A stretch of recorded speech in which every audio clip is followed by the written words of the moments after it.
No tere kõigile! Hõbekun siin. Täna siis 27. november 2025 aasta ja mõtlesin, et näiteks teile oma väikest kollektsiooni. Nimelt, et mõtlesin kunagi, et kuna ise olen oma eluaja jooksul kasutanud krooni rahaks kunagi siin Eesti Vabariigis, siis mõtlesin, et võiks ju omale ka koguda mõned Eesti kroonid. Et ma ei hakanud siis langema sellistesse haruldustesse, kuid tahtsin siiski saada kõiki kupüüre, aga väga heas seisukorras. Ja siis otsustasingi koguda ringlemata pangatähed, mis Eesti Pank on välja andnud. Et need ei ole kunagi siis ringlusesse jõudnud ning peaks olema täiesti perfektsed, prindi alt tulnud ja kohe siia pakenditesse pandud. Et neid tehti ka lilla sellise sildiga. Aga ma mõtlesin, et hall, et kogun siis halli sildiga. Mis veel rääkida nendest rahatähtedest on see, et ma ei otsinud taga haruldusi. Näiteks kui siin on seeria number, siis see on siis AD ja siis siin on numbrid taga. Et kui ma oleks näiteks tahtnud haruldusi, siis ma oleks otsinud AA seeriat. Ja näiteks mingi 00, ütleme näiteks 0005 või midagi, et nagu 5. rahatäht üldse, mis tehti ühe kroonistest või. Et ma neid haruldusi taga üldse ei ajanud.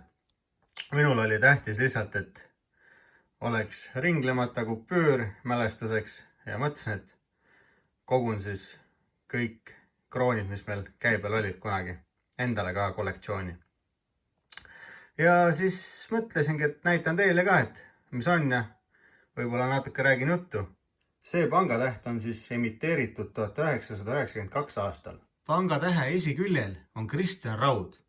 Kristjan Raud sündis 1865 aastal ning suri 1943 aastal. Kristjan Raud oli Eesti maalikunstnik, haridus- ja muuseumi tegelane. Ja kui nüüd vaadata ühe kroonise tagumist külge, siis tagaküljel on vaade Toompea lossile ja Pika Hermanni tornile. Järgmiseks on mul siin Eesti 2 kroonine kupüür. Samuti ringlemata, näete, siin on isegi AA seeria sattunud mulle kätte. Kuigi number on päris korralik. Aga jah. Et see on siis aasta 1992 valmistatud. Pangatähe esiküljel on Karl Ernst von Baer. Karl siis sündis aastal 1792 ja suri 1876 aastal. Karl oli siis Eesti antropoloog, looduse uurija ja geograaf. 2 kroonise tagaküljel on meil vaade Tartu Ülikoolile. Nüüd oleme jõudnud 5 kroonise juurde ja see on, nagu näha, vermitud 1992 aastal. Pangatähe esiküljel on Paul Keres. Paul on sündinud aastal 1916 ja suri aastal 1975. Paul Keres oli siis Eesti maletaja, rahvusvaheline suurmeister ning silmapaistev maleteoreetik. Ning tagaküljel on vaade Narva Hermanni ordulinnusele, Narva jõele ja Jaanilinna kindlusele. Oleme jõudnud oma järjega 10 kroonise juurde. See kupüür on siis tehtud aastal 1991. Pangatähe esiküljel on Jakob Hurt. Jakob sündis 1839 aasta ning suri aastal 1907. Jakob oli Eesti folklorist, usu- ja keeleteadlane ning ühiskonnategelane.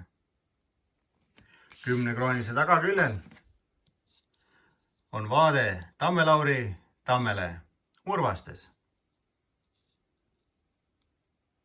Järgmiseks on meil siin 25 kroonine.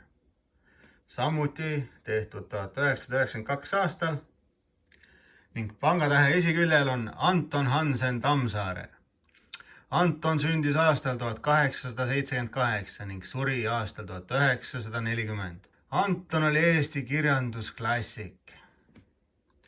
25 kroonise tagaküljel on vaade Vargamäele. Ja olemegi 50 kroonise juures. See kupüür on tehtud aastal 1994. Päris omapärane, kohe tekitab häid mälestusi krooni ajal, kurat. Sellise kupüüriga said kõhu täis ja said veel muudki. Et ühesõnaga, pangatähe esiküljel on Rudolf Tobias.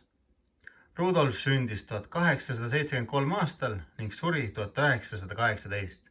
Rudolf oli siis Eesti helilooja, aga tagaküljel on siis Estonia teatrihoone Tallinnas. Ja siin on meil vana 100-kroonine, samuti tehtud aastal 1994. Tegemist on siis Liidia Koidulaga. Liidia sündis aastal 1843 ja suri aastal 1886. Liidia oli Eesti luuletaja ja näitekirjanik. 100-kroonise tagaküljel on vaade Põhja-Eesti Pae kaldale. Nii, olemegi jõudnud siis suurima kupüürini, mis meil kunagi kasutusel oli. Tegu on siis 500 krooniga. See kupüür on tehtud aastal 1996. Ning omal ajal olen isegi selliseid käes hoidnud, kui need veel käibel olid. Päris hea tunne oli küll. Ühesõnaga, pangatähe eesküljel on Karl Robert Jakobson. Karl sündis aastal 1841 ning suri aastal 1882. Karl oli Eesti poliitik, publitsist, kirjanik ja põllumajandusarendaja. 500 tagaküljel on lendav suitsupääsuke Eesti maastiku taustal. Ja kuna olemegi jõudnud lõppu, siis päris äge oli ikka omal ajal selliseid kupüüre omada. Arvan mina, meie Eesti oma raha ja paljud,